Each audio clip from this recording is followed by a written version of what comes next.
ஹே நண்பர்களே, நம்ம சேனலுக்கு வரவேற்கிறோம். இன்னைக்கு நாம கேட்க போற ஆடியோ புக் என்னன்னா இன்ட்யூஷன், கிரியேட்டிவிட்டி, அன்லீஷிங் த ஃபோர்சஸ் விதின். இந்த புத்தகத்தோட ஆசிரியர் யாருன்னா ஓஷோ. இந்த ஆடியோ புக்குல இந்த புத்தகத்தோட முழு சாராம்சத்தையும் மெதுவாக, ஆழமாக, நிறைய உதாரணங்களோட ஒரு தமிழ் யூடியூப் ஆடியோ புக் ஸ்டைலில் பார்க்க போறோம். முதல்ல இந்த புத்தகத்துல இருக்கிற தலைப்புகள் எல்லாத்தையும் ஒரு முறை படிச்சு பார்க்கிறேன். அப்புறம் ஒன்னொன்னா ஒவ்வொரு தலைப்பையும் ரொம்ப ஆழமா விளக்கி புரிஞ்சிக்கலாம். இந்த புத்தகத்துல நம்ம பார்க்க போற தலைப்புகள். முதல் தலைப்பு படைப்பாற்றலின் இயல்பும் அதன் சாராம்சமும், the nature and essence of creativity. இரண்டாவது தலைப்பு தனித்துவம், சுதந்திரம் மற்றும் படைப்பாற்றலின் வெளிப்பாடு, individuality, freedom and creative expression. மூன்றாவது தலைப்பு படைப்பாற்றலுக்கு தடையாக இருக்கும் மன மற்றும் உணர்ச்சி தடைகளை நீக்குவது, removing mental and emotional barriers to creativity. நான்காவது தலைப்பு விழிப்புணர்வு, தியானம் மற்றும் படைப்பாற்றல் கொண்ட மனம், awareness, meditation and the creative mind.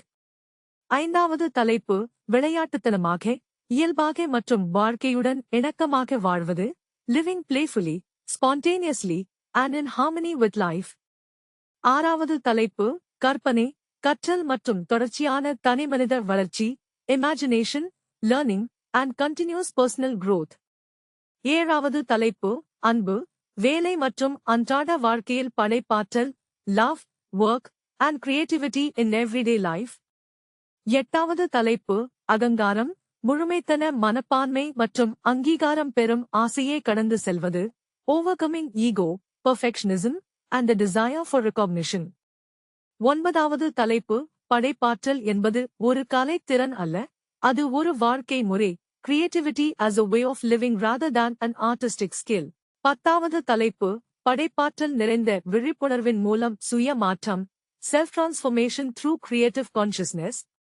இந்த எல்லா தலைப்புகளையும் நாம ஒன்னொன்னா ரொம்ப ஆழமா, எளிய உதாரணங்களோட நம்ம அன்றாட வாழ்க்கையோட இணைச்சு புரிஞ்சிக்க போறோம். சரி, இப்போ நம்ம முதல் தலைப்புக்கு போலாம். முதல் தலைப்பு படைப்பாற்றலின் இயல்பும் அதன் சாராம்சமும். நம்ம படைப்பாற்றல் சொன்ன உடனே நிறைய பேருக்கு முதல்ல நினைவுக்கு வருது ஓவியம், இசை, சினிமா, எழுத்து அல்லது வரைதல் மாதிரி கலை திறமைகள்தான். ஆனா இந்த தலைப்பு சொல்ல வர்ற முக்கியமான விஷயம் என்னன்னா, படைப்பாற்றல் என்பது ஒரு குறிப்பிட்ட திறமை இல்ல, அது ஒரு மனநிலை. அது ஒரு வாழ்க்கையை பார்க்கும் விதம். கொஞ்சம் யோசிச்சு பாருங்க. ஒரு அம்மா தினமும் சமையலறையில் சமைக்கிற சாப்பாடு, எல்லாரும் பயன்படுத்துற அதே அரிசி, காய்கறி, மசாலா பொருட்களால்தான் இருக்கும். ஆனா சில வீட்டுல அந்த சாப்பாட்டை சாப்பிட்ட உடனே ஒரு அன்பும் ஒரு நெருக்கமும் உணர முடியும். அது வெறும் ரெசிபியால மட்டும் வரது இல்ல, அதை சமைக்கிற மனசுல இருக்கிற முழு ஈடுபாட்டால வரது. அதுவும் ஒரு படைப்பாற்றல்தான். அதே மாதிரி ஒரு பள்ளி ஆசிரியர் பாடம் நடத்துறாரு. ஒரு ஆசிரியர் புத்தகத்துல இருக்கிறதையே படிச்சு முடிச்சிடுவாரு. வேற ஒரு ஆசிரியர் அதே பாடத்தை கதை மாதிரி நகைச்சுவையோட மாணவர்கள் புரிஞ்சிக்கிற மொழியில சொல்லுவாரு. ரெண்டு பேரும் அதே பாடம்தான் நடத்துறாங்க. ஆனா தாக்கம் ரொம்ப வித்தியாசமா இருக்கும். அந்த வித்தியாசத்துக்கு காரணம் படைப்பாற்றல். கொஞ்சம் சின்ன குழந்தைகளை கவனிச்சு பாருங்க. அவங்க படம் வரையும் போது கோடு நேராக இருக்கணுமா, நிறம் சரியா இருக்கணுமா என்று யோசிக்க மாட்டாங்க. முழு சுதந்திரத்தோட நிறம் தீட்டுவாங்க. சில நேரம் வானம் பச்சை நிறத்துல இருக்கும், மரம் நீல நிறத்துல இருக்கும். அவங்களுக்கு அது தப்புன்னு தெரியாது. அவங்களோட கற்பனைதான் முக்கியம். ஆனா நம்ம பெருசா ஆன பிறகு எல்லாத்துக்கும் அங்கீகாரம் தேட ஆரம்பிச்சிடுறோம். நம்ம உடைக்கு அங்கீகாரம், நம்ம வேலைக்கு அங்கீகாரம், நம்ம முடிவுகளுக்கு அங்கீகாரம். அங்கீகாரத்தை நம்பி வாழ ஆரம்பிச்ச உடனே நம்ம தனித்துவம் கொஞ்சம் கொஞ்சமா மறைய ஆரம்பிச்சிடும். இதுல சுயநலமா இருக்கணும்னு சொல்லல. தனித்துவம் என்றால் மற்றவர்களை புறக்கணிப்பது இல்ல, அது நம்ம உண்மையான ஆளுமையை மதிப்பது. ஒரு பாடகர் பாடகராக இருக்கலாம், ஒரு ஆசிரியர் ஆசிரியராக இருக்கலாம். ஒரு தச்சராக இருக்கலாம். எந்த வேலை செய்தாலும் அதுல உங்களோட தனிப்பட்ட முத்திரை இருந்தா அது அர்த்தமுள்ளதா மாறிடும். ஒரு உதாரணம் பாருங்க, 2 ஹோட்டல்கள்ல டீ குடிக்கிறீங்க, பொருட்கள் கிட்டத்தட்ட ஒன்றுதான். ஆனா ஒரு கடையில டீ குடிச்ச உடனே மறுபடியும் அங்கே போகணும்னு தோணும். ஏன்? அந்த டீ போடுறவரோட அக்கறை, கவனம், ஆர்வம். அதுவும் தனித்துவம்தான். சுதந்திரத்தை பற்றி பேசும்போது இன்னொரு முக்கியமான விஷயம். நம்ம மனசுக்கு அமைதியை கொடுக்கணும். எப்போதும் மொபைல், டிவி, ரீல்ஸ், அறிவிப்புகள், பிறர் கருத்துகள் என்று சத்தம் மட்டுமே இருந்தா நம்ம சொந்த எண்ணங்களையே கேட்க முடியாது. கொஞ்ச நேரம் தனியா அமைதியா உட்காரும்போதுதான் எனக்கு உண்மையிலேயே என்ன வேண்டும் ன்னு புரிய ஆரம்பிக்கும். இந்த தலைப்பு சொல்லுற செய்தி ரொம்ப எளிமையானது. நீங்க வேற யாராவது மாதிரி ஆகஸ்ட் முயற்சி பண்ணினா உங்களோட சக்தி ஒப்பீட்டிலேயே செலவாயிடும். நீங்க நீங்களாக இருக்க ஆரம்பிச்சீங்கன்னா அதே சக்தி படைப்பாற்றலா வெளிப்படும். ஒரு மாமரம் மாம்பழம்தான் கொடுக்கும், தேங்காய் கொடுக்க முயற்சி பண்ணாது. அதே மாதிரி நாமும் நம்ம இயல்புக்கு எதிரா வாழ முயற்சி பண்ணினா மன அழுத்தம்தான் வரும். வாழ்க்கையில உண்மையான மகிழ்ச்சி பெரும்பாலும் சாதனைகள்ல மட்டும் கிடைக்காது. நம்ம உண்மையான இயல்போட இணையும் போதுதான் கிடைக்கும். நம்ம வேலை, உறவுகள், பொழுதுபோக்குகள், பேசுற விதம், சிரிக்குற விதம் எல்லாத்துலயும் கொஞ்சம் இயல்பான தனித்துவம் வந்தா வாழ்க்கை தானாகவே வண்ணமயமா மாறிடும். அதனால தனித்துவமும் சுதந்திரமும் படைப்பாற்றலுக்கான 2 சிறகுகள் மாதிரி. சிறகுகள் இல்லாம பறவை பறக்க முடியாத மாதிரி சுதந்திரம் இல்லாம படைப்பாற்றல் முழுமையா மலராது. நாம யாருன்னு ஏற்றுக்கொள்வது, நம்ம தனித்திறமைகளை பாராட்டுவது, ஒப்பீட்டை கொஞ்சம் கொஞ்சமா விட்டுவிடுவது, இவை எல்லாம் சேர்ந்தால்தான் படைப்பாற்றலின் வெளிப்பாடு இயல்பாக வெளிவரும். இந்த 2வது தலைப்பு நமக்கு ஒரு முக்கியமான நினைவூட்டலை கொடுக்குது. உலகத்துக்கு இன்னொரு நகல் தேவையில்லை. இந்த உலகத்துக்கு தேவையானது உங்களோட உண்மையான வடிவம். அதை கண்டுபிடிப்பதும் பயமில்லாமல் வெளிப்படுத்துவதும்தான் உண்மையான படைப்பாற்றல் நிறைந்த வாழ்க்கையின் தொடக்கம். சரி, இப்போ நம்ம 3வது தலைப்புக்கு போலாம். 3வது தலைப்பு படைப்பாற்றலுக்கு தடையாக இருக்கும் மன மற்றும் உணர்ச்சி தடைகளை நீக்குவது. இந்த தலைப்பு ரொம்ப முக்கியமான ஒரு விஷயத்தை பற்றி பேசுது. எனக்கு படைப்பாற்றல் இல்லை ன்னு நிறைய பேர் நினைக்கிறாங்க. ஆனா உண்மையில பார்த்தா படைப்பாற்றல் இல்லன்னு இல்ல, அதுக்கு மேல நிறைய அடுக்குகள் படிந்து கிடக்குது. அந்த அடுக்குகள்தான் பயம், மன அழுத்தம், குற்ற உணர்வு, அதிக யோசனை, ஒப்பீடு, கடந்த கால அனுபவங்கள், ஏமாற்றங்கள். இவை எல்லாம் சேர்ந்து நம்ம இயல்பாக இருக்கிற படைப்பாற்றலை வெளியில் வர விடாம தடுக்குது. ஒரு எளிய உதாரணம். ஒரு வீட்டுல ஜன்னல் இருக்கு. வெளியே நல்ல சூரிய ஒளி இருக்கு. ஆனா ஜன்னல் முழுக்க தூசி படிஞ்சிருந்தா அறைக்குள்ள வெளிச்சம் ரொம்ப குறைவா வரும். அப்போ பிரச்சனை சூரிய ஒளியில இல்ல, ஜன்னல் சுத்தமா இல்ல. அதே மாதிரி படைப்பாற்றலும் நம்ம உள்ளேதான் இருக்கு. ஆனா நம்ம மனசுல இருக்கிற உணர்ச்சி தூசிதான் அதை மூடி வைக்குது. அன்றாட வாழ்க்கையில இதை புரிஞ்சிக்க ரொம்ப எளிது. ஒரு பையன் பள்ளியில ஓவிய போட்டியில கலந்துக்கிறான். ரொம்ப உற்சாகமா படம் வரையறான். ஆனா ஆசிரியரோ வகுப்பு நண்பர்களோ யாராவது சிரிச்சுட்டாங்கன்னா, உனக்கு படம் வரையவே தெரியாது இன்னும் ஒரு வார்த்தை சொன்னாங்கன்னா, அந்த ஒரு சம்பவம் அவன் மனசுல ஆழமா பதிஞ்சிடும். அதுக்கப்புறம் பென்சில் எடுத்தாலே தன்னம்பிக்கை குறைஞ்சிடும். உண்மையில திறமை போகவில்லை, போனது தன்னம்பிக்கைதான். அதே மாதிரி அலுவலகத்துல ஒரு ஊழியர் கூட்டத்துல ஒரு யோசனை சொல்றாரு. யாரும் பாராட்டாம புறக்கணிச்சுட்டாங்க, இல்லையெனில் இது வேலை செய்யாது இன்னும் நேரடியாக மறுத்துட்டாங்க. அதுக்கப்புறம் அடுத்த கூட்டத்துல அவர் அமைதியா உட்கார்ந்திருப்பார். அவர்கிட்ட யோசனைகள் இல்லன்னு இல்ல, மறுபடியும் நிராகரிக்கப்படுவோமோன்னு பயம் அதிகமாயிடுச்சு. பயம் படைப்பாற்றலுக்கு மிகப்பெரிய தடையாக இருக்கு. நான் தோற்று போயிடுவேனா? மக்கள் என்ன சொல்வாங்க? சரியா செய்ய முடியுமா? தப்பா போயிடுமோ? இந்த கேள்விகள் செயல்பட ஆரம்பிக்கிறதுக்கு முன்னாடியே நம்ம சக்தியை குறைச்சிடும். கொஞ்சம் யோசிச்சு பாருங்க. சைக்கிள் கத்துக்கும்போது எல்லாரும் ஒரு நாள் கீழே விழுந்திருப்போம். விழுந்ததுக்காக சைக்கிளையே விட்டிருந்தா இன்னைக்கு நமக்கு சைக்கிள் ஓட்டவே தெரியாது. ஆனா சைக்கிள் கத்துக்கும் போது விழுவது இயல்புன்னு ஏற்றுக்கிட்டோம். அதனாலதான் கத்துக்கிட்டோம். படைப்பாற்றலுக்கும் அதே விதிதான். இன்னொரு உணர்ச்சி தடை என்னன்னா முழுமைத்தன மனப்பான்மை. நாம என்ன செய்தாலும் முதல் முயற்சியிலேயே முழுமையா இருக்கணும்னு எதிர்பார்க்கிறோம். முழுமையா இல்லன்னா தொடங்கவே மாட்டோம். சிலர் ஒரு நோட்டு புத்தகத்தோட முதல் பக்கம் கெட்டுப் போயிடுமோன்னு பயந்து எழுதவே மாட்டாங்க. சிலருக்கு வீடியோ வெளியிட ஆசை இருக்கும். ஆனா வெளிச்சம் சரியில்ல, குரல் சரியில்ல, எடிட்டிங் முழுமையில்லன்னு தள்ளிக்கிட்டே இருப்பாங்க. மாதங்கள் போகும், வருடங்கள் போகும். ஆனா தொடக்கம் மட்டும் வராது. உண்மை என்னன்னா முழுமையை மட்டும் நினைச்சுக்கிட்டே இருந்தா வளர்ச்சி ஒருபோதும் நடக்காது. ஒரு சின்ன குழந்தை நடக்க கத்துக்கும் போது எத்தனை தடவை விழுந்தாலும் மறுபடியும் எழுந்திரும். நான் முழுமையான நடப்பவனா ஆகணும் இன்னும் அவனுக்கு இலக்கு கிடையாது. அவனுக்கு நடக்கணும்னு ஆசைதான் இருக்கு.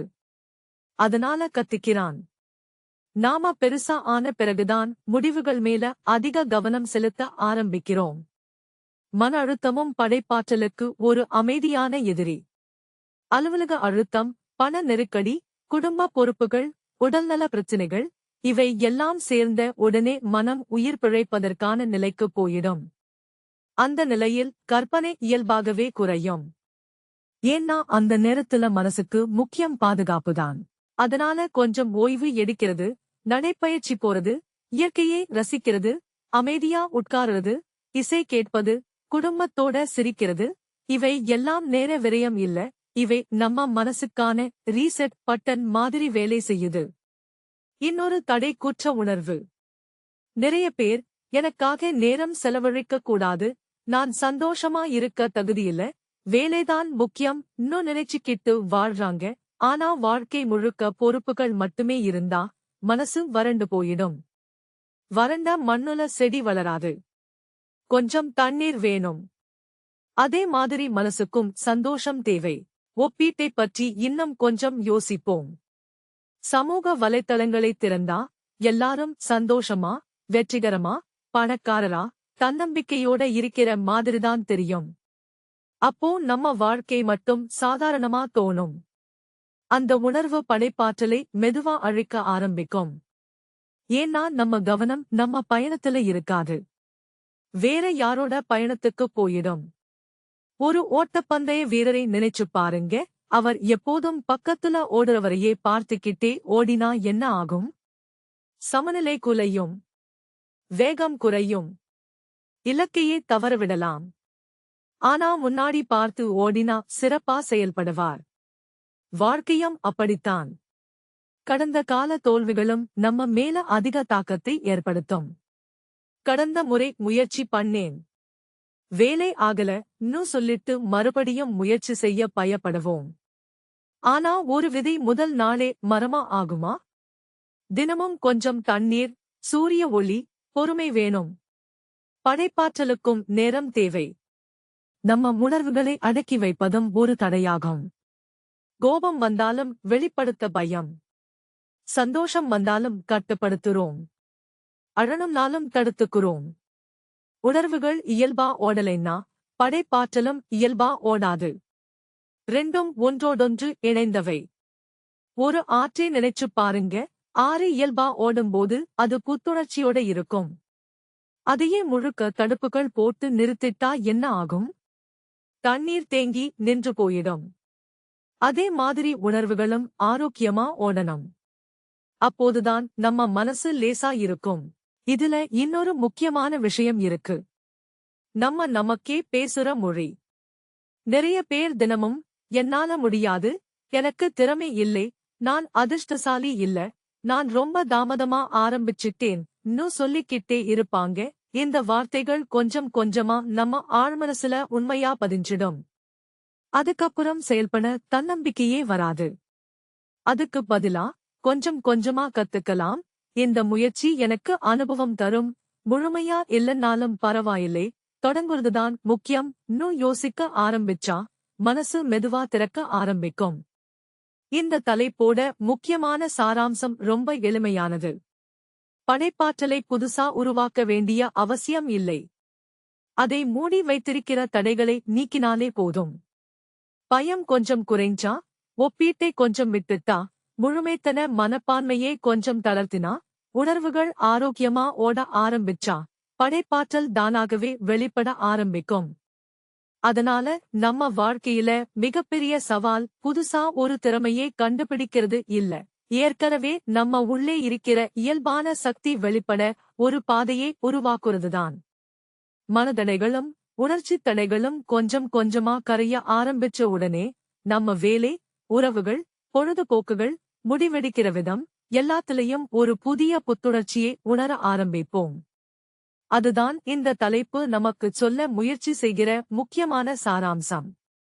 சரி, இப்போ நம்ம 4வது தலைப்புக்குப் போலாம். 4வது தலைப்பு விழிப்புணர்வு, தியானம் மற்றும் படைப்பாற்றல் கொண்ட மனம்.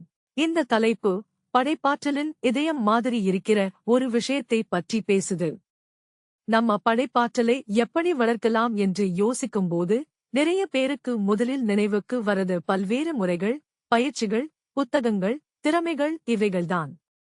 ஆனா இந்த தலைப்பு சொல்லுற பார்வை கொஞ்சம் வித்தியாசமானது. படைப்பாற்றலா இருக்கணும்னா முதல்ல நம்ம மனம் தெளிவா இருக்கணும். அந்த மனத்தெளிவுக்கு விழிப்புணர்வும் தியானமும் ரொம்ப முக்கியம். ஒரு எளிய சூழ்நிலையை கற்பனை பண்ணுங்க. காலையில எழுந்த உடனே மொபைலை எடுத்து பார்க்கிறோம். வாட்ஸ்அப் செய்திகள், அலுவலக மின்னஞ்சல்கள், இன்ஸ்டாகிராம் ரீல்ஸ், யூடியூப் ஷார்ட்ஸ், செய்திகள், பங்குச்சந்தை தகவல்கள், இப்படி தொடர்ந்து தகவல்கள் நம்ம மனசுக்குள்ள வந்துகிட்டே இருக்கு. காலை உணவு சாப்பிடும் போதும் போன், அலுவலகத்துக்கு போகும் போதும் போன், மதிய உணவு இடைவேளையிலும் போன், இரவு தூங்குறதுக்கு முன்னாடியும் போன். நாள் முழுவதும் நம்ம மூளைக்கு ஓய்வே கிடைக்கல. அப்போ புதிய யோசனைகள் எங்கிருந்து வரும்? மனம் ஒரு அறை மாதிரி. அந்த அறை ஏற்கனவே தேவையில்லாத பொருட்களால முழுக்க நிரம்பியிருந்தா புதுசா எதையாவது வைக்க இடம் இருக்காது. அதே மாதிரி நம்ம மனம் முழுக்க சத்தத்தால நிரம்பியிருந்தா படைப்பாற்றலுக்கு இடம் கிடைக்காது. விழிப்புணர்வு என்றால் என்ன? ஒவ்வொரு தருணத்தையும் முழு உணர்வோட அனுபவிப்பது. இயந்திரத்தனமா வாழாம இருப்பது. தினமும் காலை டீ குடிக்கிறோம். ஆனா நிறைய நாளா அந்த டீயோட சுவையையே உணர மாட்டோம். ஏன்னா டீ குடிக்கும்போது போன் பார்த்துக்கிட்டே இருப்போம். இல்ல அடுத்த கூட்டத்தை பற்றி யோசிப்போம். இல்ல நேற்று நடந்த விஷயங்களை நினைச்சுக்கிட்டு இருப்போம். உடல் இங்க இருக்கும், மனம் வேற எங்கேயோ இருக்கும். ஆனா ஒரு நாள் அதே டீயே அமைதியா உட்கார்ந்து குடிச்சு பாருங்க. அதோட மனத்தை உணருங்க, அதோட சூட்டை உணருங்க, ஒவ்வொரு சிப்பையும் ரசிங்க. சின்ன அனுபவம்தான், ஆனா அதுதான் விழிப்புணர்வு. விழிப்புணர்வை பயிற்சி செய்ய ஆரம்பிச்சா வாழ்க்கையில இருக்கிற நிறைய சின்ன சின்ன விஷயங்கள் முதல் முறையா பார்க்கிற மாதிரி தோணும். மழை விழுற சத்தம், காற்று முகத்தை வருடுற உணர்வு, குழந்தை சிரிக்கிற சத்தம், மர இலைகள் அசையுற காட்சி, இவை எல்லாம் எப்போதுமே இருந்ததுதான். ஆனா நாம கவனிக்கல. படைப்பாற்றல் என்றால் புதுசா பார்க்கிறது. விழிப்புணர்வு என்றால் உண்மையா பார்க்கிறது. ரெண்டுக்கும் மிக நெருக்கமான தொடர்பு இருக்கு. தியானத்தை பற்றி பேசும்போது நிறைய பேருக்கு ஒரு தவறான புரிதல் இருக்கு. தியானம் என்றால் கண்டிப்பா குகைக்குள்ள போய் உட்காரணும், இல்ல மணிக்கணக்கா கண்களை மூடிக்கிட்டு அமைதியா இருக்கணும்னு நினைப்பாங்க. ஆனா தியானத்தோட அடிப்படை சாராம்சம் ரொம்ப எளிமையானது. நம்ம எண்ணங்களை கவனிப்பதுதான். கொஞ்சம் உங்களோட மனசை கவனிச்சு பாருங்க. ஒரு நிமிஷம் அமைதியா உட்கார்ந்தாலே எவ்வளவு எண்ணங்கள் வருது?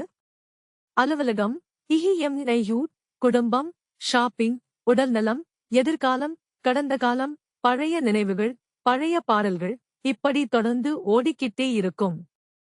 இந்த எண்ணங்களை நிறுத்த முயற்சி பண்ணுறதுக்கு பதிலா அவைகளை வெறுமனே கவனிக்க கத்துக்கிறதுதான் தியானத்தோட ஆரம்பம். ஒரு வானத்தை நினைச்சு பாருங்க. மேகங்கள் வந்துட்டு போயிடும். அதனால் வானம் பாதிக்கப்படுமா? இல்ல. அதே மாதிரி எண்ணங்கள் மேகங்கள் மாதிரி. நம்ம உண்மையான விழிப்புணர்வு வானம் மாதிரி. எண்ணங்கள் வரட்டும், போகட்டும். நாம அதை கவனிக்க கத்துக்கணும். இது படைப்பாற்றலுக்கு எப்படி உதவுது? நம்ம மனம் முழுக்க எண்ணங்களால நிரம்பியிருக்கும்போது பழைய பழக்கங்களையே மீண்டும் மீண்டும் தொடர்வோம். அதே சிந்தனை, அதே எதிர்வினை, அதே முடிவுகள். ஆனா தியானம் இந்த இயந்திரத்தனமான முறையை மெதுவா மாற்ற ஆரம்பிக்கும். உதாரணத்துக்கு, அலுவலகத்துல மேலாளர் உங்க வேலையை விமர்சிக்கிறாரு. சாதாரணமா உடனடி எதிர்வினை என்ன? கோபம், ஏமாற்றம், மன அழுத்தம். ஆனா விழிப்புணர்வு இருந்தா உடனே பதிலளிக்காம ஒரு நொடி இடைவெளி வரும். இந்த சூழ்நிலையை வேறொரு கோணத்துல பார்க்கலாமா னு யோசிக்க முடியும். அந்த ஒரு நொடி இடைவெளிதான் படைப்பாற்றலுக்கான கதவை திறக்கும். ஒரு ஓவியர் ஓவியம் வரையும்போது முழு கவனத்தோடு இருப்பார். ஒரு இசையமைப்பாளர் இசை உருவாக்கும்போது நேரம் போறதே தெரியாது. ஒரு தச்சர் மர வேலை செய்யும்போது முழு ஈடுபாட்டோடு இருப்பார். ஒரு சமையல் கலைஞர் சமைக்கும்போது ஒவ்வொரு பொருள் மேலும் முழு கவனம் செலுத்துவார். இந்த தருணங்கள்ல என்ன பொதுவான விஷயம்? மனம் கடந்த காலத்திலும் இல்ல, எதிர்காலத்திலும் இல்ல, நிகழ்காலத்துல முழுமையா இருக்கு. அதுதான் தியானத்தோட உணர்வு. தியானம் என்றால் அன்றாட வாழ்க்கையை விட்டு ஓடிப்போவதே இல்ல, அன்றாட வாழ்க்கையை இன்னும் முழுமையா அனுபவிப்பது. ஒரு தோட்டத்தை நினைச்சு பாருங்க, அதை சரியா பராமரிச்சா பூக்கள் இயல்பாக மலரும். வற்புறுத்த வேண்டிய அவசியம் இல்லை. தண்ணீர் ஊற்றணும், களைகளை அகற்றணும், சூரிய ஒளி கிடைக்கணும். அப்போதான் பூக்கள் தானாக மலரும். மனமும் அப்படித்தான். விழிப்புணர்வு தண்ணீர் மாதிரி, தியானம் களைகளை அகற்றுறது மாதிரி, படைப்பாற்றல் மலர் மாதிரி. நாம் எப்போதும் பதில்களை தேடிக்கிட்டே இருப்போம். ஆனா சில நேரம் அமைதியா உட்கார்ந்தா பதில்கள் தானாகவே நம்மை வந்தடையும். இந்த அனுபவம் நிறைய பேருக்கு இருந்திருக்கும். ஒரு பிரச்சனைக்கு நாள் முழுக்க யோசிச்சும் தீர்வு கிடைக்காது. நல்லா தூங்கிட்டு காலையில எழுந்த உடனே திடீர்னு தீர்வு மனசுக்கு வந்துரும். ஏன்னா அந்த நேரத்துல மனம் கொஞ்சம் ஓய்வெடுத்திருக்கும். அதே மாதிரி நீண்ட தூரம் கார் ஓட்டும்போது, கடற்கரையில நடக்கும்போது, குளிக்கும்போது, இயற்கையோட அமைதியா இருக்கும்போது புதிய யோசனைகள் திடீர்னு தோன்றும். இது தற்செயல் இல்ல, அந்த நேரத்துல மனம் அமைதியா இருந்ததாலதான். விழிப்புணர்வு நம்ம உணர்வுகளையும் புரிஞ்சிக்க உதவும். கோபம் வரும்போது, இப்போ எனக்கு கோபம் வருது ன்னு கவனிக்கிறது. பயம் வரும்போது, இப்போ எனக்கு பயம் வருது ன்னு உணர்வது. இது ரொம்ப சக்தி வாய்ந்த பழக்கம். ஏன்னா கவனிக்கப்படுற உணர்வு மெதுவா பலவீனமா ஆகும். கவனிக்காம உடனே எதிர்வினை கொடுத்தா அது இன்னும் வலுப்படும். வாழ்க்கையில நிறைய தவறான புரிதல்கள், தேவையில்லாத மன அழுத்தங்கள், தவறான முடிவுகள், இவை எல்லாம் விழிப்புணர்வு இல்லாததாலதான் நடக்குது.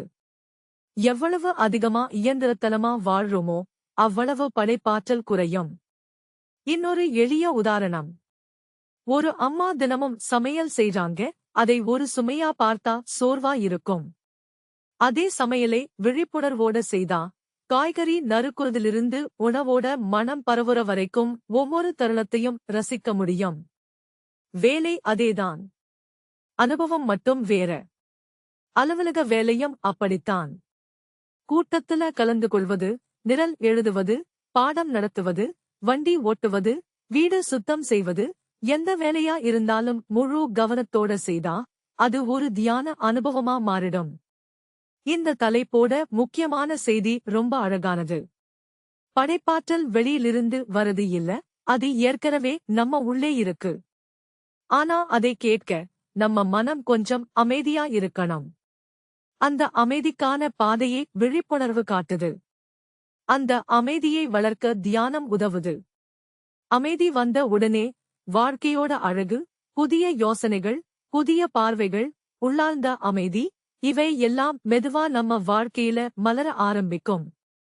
அதனால விழிப்புணர்வும் தியானமும் ஆன்மீக பயிற்சி மட்டும் இல்ல, நம்ம அன்றாட வாழ்க்கையை இன்னும் அர்த்தமுள்ளதா, அமைதியானதா, படைப்பாற்றல் நிறைந்ததா மாற்றுற ஒரு எளிய வழி.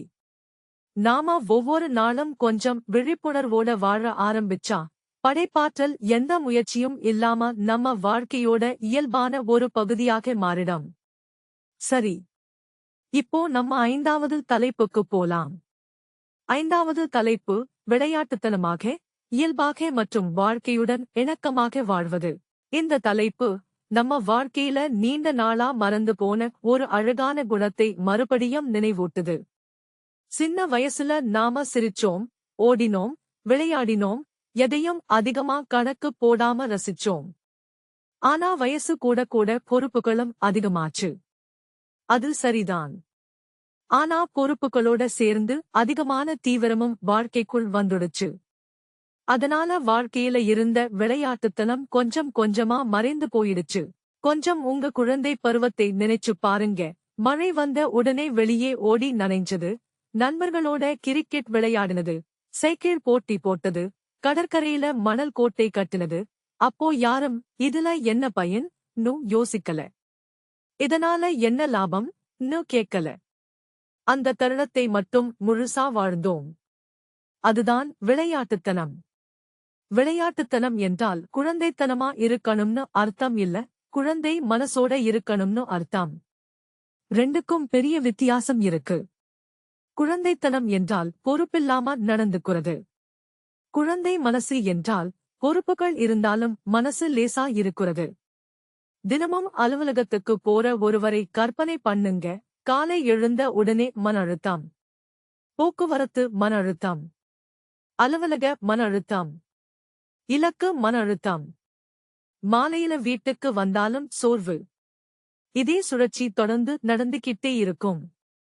ஒரு கட்டத்துக்கு பிறகு வாழ்க்கை முழுக்க இயந்திரத்தனமா மாறிடும். ஆனா அதே அலுவலகத்துல வேற ஒருத்தர் இருப்பார். அவரும் வேலை செய்றாரு. காலக்கெடுகளும் இருக்கு, அழுத்தமும் இருக்கு. ஆனா சக ஊழியர்களோட சிரிச்சு பேசுவார். சின்ன வெற்றிகளையும் கொண்டாடுவார். பிரச்சனைகள் வந்தாலும் சரி, இதையும் தீர்க்கலாம் ன்னு அமைதியா அணுகுவார். வித்தியாசம் என்ன? வேலை அதேதான். ஆனா மனப்பான்மை வேற. இந்த தலைப்பு சொல்லுறது என்னன்னா, வாழ்க்கையை ஒரு விளையாட்டு மாதிரி பார்க்க கத்துக்கணும். ஒரு விளையாட்டு ஆடும்போது தோத்தாலும் மறுபடியும் விளையாடுவோம். கிரிக்கெட் ஆடும்போது ஒரு பந்தை தவறவிட்ட உடனே மட்டையை தூக்கி எறிஞ்சிட்டு மைதானத்தை விட்டு வெளியேறுவோமா? இல்ல, அடுத்த பந்தை எதிர்கொள்ள தயாராக இருப்போம். ஆனா நிஜ வாழ்க்கையில ஒரு சின்ன தோல்வி வந்தாலே என் வாழ்க்கை முடிஞ்சிடுச்சு ன்னு நினைக்க ஆரம்பிச்சிடுறோம். இப்போ இயல்பான செயல்பாட்டை பற்றி பேசலாம். நம்ம வாழ்க்கையில நிறைய முடிவுகளை பழக்கத்தினால்தான் எடுக்கிறோம். தினமும் அதே பாதை, அதே நடைமுறை, அதே சிந்தனை, அதே எதிர்வினை. ஒரு நாள் யாராவது எதிர்பாராத விதமா போன் பண்ணினா கூட என்ன பிரச்சனையோ ன்னுதான் முதல்ல யோசிப்போம். இயல்பான செயல்பாடு என்றால் பொறுப்பில்லாம நடந்துக்கிறது இல்ல, நிகழ்காலத்துக்கு மனதை திறந்து வைப்பது. வாழ்க்கை என்ன கொண்டு வந்தாலும் அதை ஆர்வத்தோட ஏற்றுக்கொள்வது. ஒரு ஞாயிற்றுக்கிழமை காலையை கற்பனை பண்ணுங்க. குடும்பத்தோட காலை உணவு சாப்பிட்டுக்கிட்டு இருக்கீங்க. திடீர்னு உங்க பையன், அப்பா, பீச்சுக்கு போலாமா ன்னு கேட்கிறான். உடனடி பதில் என்ன இருக்கும்? வேலை இருக்கு, அப்புறம் போலாம், நேரம் இல்ல. இது சாதாரணமான பதில்தான். ஆனா ஒரு நாள், சரி, போலாம் ன்னு இயல்பா ஒரு முடிவு எடுத்தா, அந்த ஒரு பயணம் குடும்பத்துக்கு வாழ்நாள் முழுக்க மறக்க முடியாத நினைவா மாறலாம். வாழ்க்கையில இருக்கிற நிறைய அழகான தருணங்கள் திட்டமிட்டதால வராது, எதிர்பாராம வந்ததாலதான் வரும். இயற்கையை கொஞ்சம் கவனிச்சு பாருங்க. ஒரு நதி எப்படி ஓடுது? அது நேர்கோட்டுல மட்டும் ஓடாது. கல் வந்தா அதைச் சுற்றி ஓடும். வளைவு வந்தா வளைஞ்சு போகும். ஆனா ஓட்டத்தை நிறுத்தாது. அதே மாதிரி வாழ்க்கையும் எப்போதும் நம்ம திட்டமிட்ட மாதிரி நடக்காது. அதுக்கு ஏற்ற மாதிரி நெகிழ்வா இருந்தாதான் அமைதியா வாழ முடியும். வாழ்க்கையோட இணக்கமா வாழ்றது என்றால் என்ன?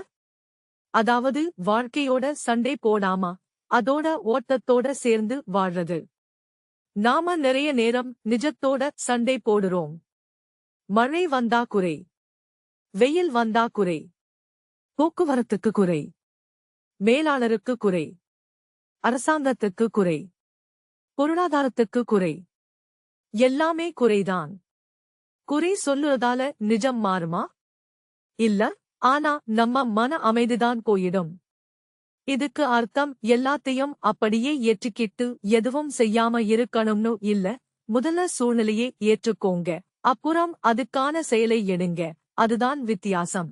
உதாரணத்துக்கு, தற்போதைய அலுவலகத்துல பிரச்சனை இருக்குன்னா தினமும் அதை பற்றி குறை சொல்லிக்கிட்டே இருக்கலாம். இல்லையெனில் அமைதியா நிலைமையை ஆராய்ந்து திறமைகளை மேம்படுத்தி நல்ல வாய்ப்புகளை தேடலாம். இரண்டாவது அணுகுமுறைதான் வாழ்க்கையோட இணக்கத்துக்கு நெருக்கமானது. இப்போ விளையாட்டுத்தனத்துக்கும் படைப்பாற்றலுக்கும் என்ன தொடர்புன்னு பார்ப்போம். கொஞ்சம் கவனிச்சு பாருங்க. நாம ரொம்ப தீவிரமா இருக்கும்போது நம்ம மூளை குறுகிய கோணத்துலதான் யோசிக்கும். ஆனா மனசு தளர்ச்சியா சிரிச்சுக்கிட்டு இருக்கும்போது புதிய யோசனைகள் எளிதா வரும். அதனாலதான் நிறைய நிறுவனங்கள் கருத்து பரிமாற்ற கூட்டங்கள்ல விளையாட்டுத்தனமான செயல்பாடுகளை பயன்படுத்துறாங்க. தளர்வான மனசுல கற்பனை அதிகமா இருக்கும். ஒரு சின்ன குழந்தை லெகோ கட்டைகளோட விளையாடுறதை கவனிச்சு பாருங்க. அது விதிகளை பற்றி கவலைப்படாது. முதல்ல ஒரு வீடு கட்டும், அடுத்த நிமிஷம் ராக்கெட் கட்டும், அப்புறம் அதை உடைச்சிடும். அதுக்கு பரிசோதனை செய்ய பயம் இல்ல. பெரியவங்களுக்குத்தான் கெட்டுப் போயிடுமோன்னு பயம். வாழ்க்கையில இன்னொரு பெரிய பிரச்சனை என்னன்னா, எல்லாத்தையும் கட்டுப்படுத்த முயற்சி பண்றது. எதிர்காலம் முழுக்க நம்ம கட்டுப்பாட்டுல இருக்கணும்னு ஆசைப்படுறோம். ஆனா உண்மையில அப்படி இல்ல. வானிலையை கட்டுப்படுத்த முடியாது, மற்றவர்களோட நடத்தையை கட்டுப்படுத்த முடியாது, பொருளாதாரத்தை கட்டுப்படுத்த முடியாது. ஆனா நம்ம எதிர்வினையை மட்டும் கட்டுப்படுத்த முடியும். அதனால வாழ்க்கையோட சண்டை போடாம அதோட சேர்ந்து நடனமாட கத்துக்கணும். நடனத்தை பற்றி யோசிச்சு பாருங்க. இசை ஒலிக்கும்போது ஒவ்வொரு அசைவையும் கணக்கு போட்டுக்கிட்டு ஆட முடியுமா? முடியாது. இசையின் தாளத்தை உணர்ந்து அசையணும். வாழ்க்கையும் அப்படித்தான். எல்லாத்துக்கும் ஒரு நிரந்தர சூத்திரம் இருக்காது. அன்றாட வாழ்க்கையிலையும் விளையாட்டுத்தனத்தை கொண்டு வரலாம். குடும்பத்தோட இரவு உணவு சாப்பிடும்போது போனை ஓரமா வச்சிட்டு பேசுங்க. சமையல் செய்யும்போது இசை கேளுங்க. குழந்தைகளோட கொஞ்ச நேரம் விளையாடுங்க. அலுவலகத்துல சக ஊழியர் வெற்றி பெற்றா மனப்பூர்வமா பாராட்டுங்க. காலை நடைப்பயிற்சிக்கு போகும்போது மரங்கள், பறவைகள், வானம் ஆகியவற்றை கவனிங்க. இவை சின்ன மாற்றங்கள்தான், ஆனா மனசை லேசாக்கும். இயல்பா இருப்பது என்றால் அவசரப்பட்டு யோசிக்காம செயல்படுறது இல்ல. விழிப்புணர்வோட நிகழ்காலத்துக்கு பதிலளிப்பது. திட்டமிட்ட வாழ்க்கை வேணும், ஆனா திட்டம்தான் வாழ்க்கைன்னு நினைக்க கூடாது. வாழ்க்கை எப்போதும் சில ஆச்சரியங்களை நமக்காக வைத்திருக்கும். ஒரு விவசாயி விதை விதைக்கும்போது மழை சரியா எந்த தேதிக்கு வரும் என்று அவருக்கு தெரியாது. ஆனா நம்பிக்கையோட உழைப்பார், இயற்கையோட இணக்கத்துல வாழ்வார். அதே மாதிரி நாமும் நம்ம செய்ய வேண்டிய முயற்சியை செய்துட்டு முடிவுகள் மேல இருக்கிற அதிகப்படியான கட்டுப்பாட்டை விட்டுட்டா மன அழுத்தம் குறையும். இந்த தலைப்போட மையக் கருத்து ரொம்ப அழகானது.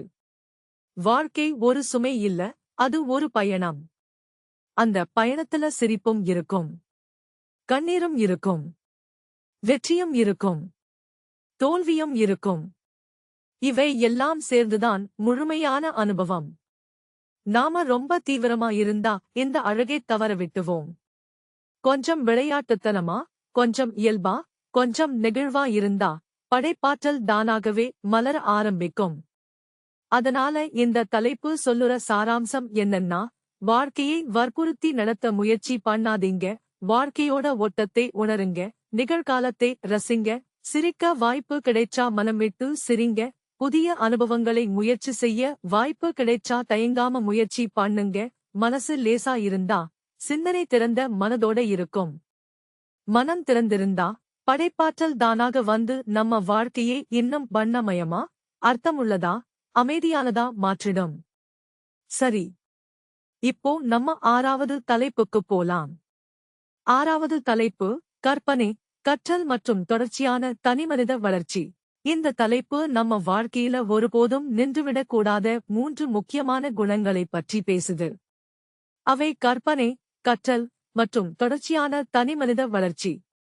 நிறைய பேர் பள்ளி படிப்பு முடிஞ்ச உடனே கற்றலும் முடிஞ்சிடுச்சுன்னு நினைக்கிறாங்க. கல்லூரி முடிஞ்ச பிறகு படிப்பே முடிஞ்சிடுச்சுன்னு உணர்றாங்க. ஆனா உண்மையில பார்த்தா உண்மையான கற்றல் அப்போதுதான் ஆரம்பிக்குது. ஒரு எளிய உதாரணம் பார்ப்போம். ஒரு குழந்தை நடக்க கத்துக்கும்போது ஒவ்வொரு நாளும் புதுசா ஏதாவது கண்டுபிடிச்சுக்கிட்டே இருக்கும். ஒரு வண்ணத்துப் பூச்சியை பார்த்தா அதைத் தொடர்ந்து போகும். ஒரு இலை கீழே விழுந்தா அதை எடுத்துப் பார்க்கும். ஒரு சின்ன கல்லை கூட ஆர்வத்தோட கவனிக்கும். அதுக்கு இந்த உலகமே புதுசா தோணும். ஆனா நாம பெரியவங்களா ஆன பிறகு ஆர்வம் கொஞ்சம் கொஞ்சமா குறைய ஆரம்பிக்கும். எனக்கு இதெல்லாம் ஏற்கனவே தெரியும்னு நினைக்க ஆரம்பிக்கிறோம். அந்த மனநிலைதான் வளர்ச்சியை நிறுத்திடும். கற்பனை என்றால் என்ன? நிறைய பேர் கற்பனைன்னா வெறும் கனவுலகம் என்று நினைப்பாங்க. ஆனா கற்பனை என்றால் இன்னும் நடக்காத சாத்தியங்களை பார்க்கிற திறன். எதிர்காலத்தில் உருவாகக்கூடிய ஒன்றை மனசுக்குள்ள உருவாக்குற சக்தி. இந்த உலகத்துல இருக்கிற ஒவ்வொரு கண்டுபிடிப்பும், ஒவ்வொரு தொழிலும், ஒவ்வொரு தொழில்நுட்பமும் முதல்ல யாரோ ஒருத்தரோட கற்பனையில்தான் பிறந்தது. மொபைல் போன் வரதுக்கு முன்னாடி அது கற்பனைதான். மின்சார கார் கற்பனைதான். இணையமும் கற்பனைதான். எல்லாமே இது சாத்தியமா இருக்கலாம்னு யாரோ ஒருத்தர் நினைச்சதாலதான் உருவானது. அன்றாட வாழ்க்கையிலையும் கற்பனை ரொம்ப பயனுள்ளது. ஒரு ஆசிரியர் மாணவர்களுக்கு பாடத்தை புரிய வைக்க கதைகளை பயன்படுத்துகிறார். ஒரு கட்டிடக் கலைஞர் கட்டிடம் கட்டுறதுக்கு முன்னாடியே மனசுல முழு வடிவமைப்பையும் உருவாக்குறார். ஒரு சமையல் கலைஞர் புதிய உணவை உருவாக்குறதுக்கு முன்னாடி அதோட சுவையை மனசுல கற்பனை செய்றார். ஒரு தொழில் முனைவோர் தொழிலை ஆரம்பிக்கிறதுக்கு முன்னாடி எதிர்கால வாடிக்கையாளர்களைப் பற்றி கற்பனை செய்றார். அதனால கற்பனை கலைஞர்களுக்கு மட்டும் தேவையானது இல்ல, எல்லாருக்கும் தேவையான ஒரு திறன். இன்னொரு சுவாரஸ்யமான உதாரணம். நீங்க ஒரு காலி நிலத்தை பார்க்கிறீங்க. ஒருத்தருக்கு அது வெறும் காலி நிலம். இன்னொருத்தருக்கு அங்கே ஒரு அழகான தோட்டம் தெரியும். வேறொருத்தருக்கு அங்கே ஒரு பள்ளிக்கூடம் தெரியும். இன்னொருத்தருக்கு அங்கே ஒரு அடுக்குமாடி குடியிருப்பு திட்டம் தெரியும். நிலம் அதேதான். கற்பனை மட்டும் வேறுபடுது. கற்றலை பற்றி பேசும்போது கற்றல் என்றால் புத்தகம் படிப்பது மட்டும் இல்ல, வாழ்க்கையே ஒரு ஆசிரியர். ஒரு சின்ன தோல்வியிலையும் ஒரு பாடம் இருக்கு. ஒரு உறவு முறிந்தாலையும் ஒரு பாடம் இருக்கு. ஒரு தொழிலில் நஷ்டம் வந்தாலையும் ஒரு பாடம் இருக்கு. ஒரு பயணம் போனாலையும் ஒரு பாடம் இருக்கு. ஒரு புதிய மனிதரோட பேசுறதுல கூட ஒரு புதிய கற்றல் இருக்கலாம். கேள்வி என்னன்னா, நாம கத்துக்க தயாரா இருக்கோமா? கொஞ்சம் யோசிச்சு பாருங்க. ஒரு கோப்பை ஏற்கனவே நிறைஞ்சிருந்தா அதுல புதுசா டீ ஊற்ற முடியுமா? முடியாது. அதே மாதிரி எனக்கு எல்லாமே தெரியும்னு நினைக்கிற மனசுக்குள்ள புதிய அறிவு நுழையாது. ஆனா இன்னும் கத்துக்க நிறைய இருக்குன்னு தாழ்மையா நினைக்கிறவர் எப்போதும் வளர்ந்துகிட்டே இருப்பார். தொடர்ச்சியான தனிமனித வளர்ச்சி என்றால் அது ஒரு இலக்கு இல்ல, அது ஒரு பயணம். ஒருவரு முதல் நாள் உடற்பயிற்சி கூடத்துக்கு போயிட்டு உடனே கட்டுமஸ்தான உடம்பு வரணும்னு எதிர்பார்த்தா ஏமாற்றம்தான் கிடைக்கும்.